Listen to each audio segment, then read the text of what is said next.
actually a lot of the issues with port congestion are being caused by elevated demand for services, and that's being driven by elevated demand from consumers.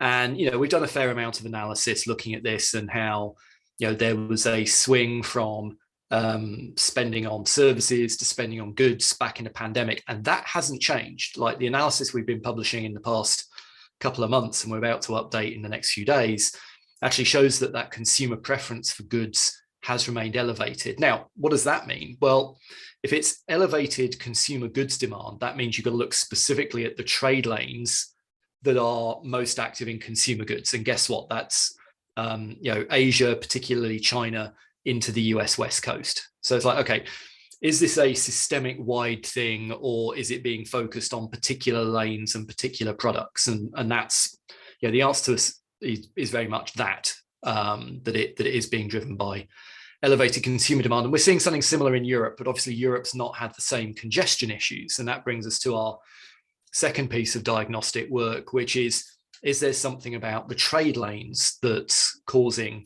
these specific issues? And the answer is yes, of course it is, because the way shipping into the US tends to work for consumer goods specifically is super seasonal, plus focused on a handful of ports, and LA and Long Beach are the ports where that's focused on.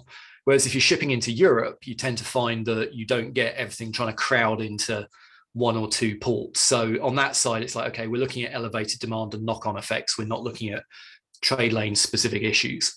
So having kind of done that initial analysis, which sounds kind of obvious, but we're big believers that you have a hypothesis and you test it with data. So what that then leads us to do is to say to our customers, okay, what you need to be looking at is flexibility and having the ability to say, all right, I know I normally go from hypothetically Yanshan to LA, and that's all I do. And in the peak season, I do more of it. In the off-peak season, I do less of it.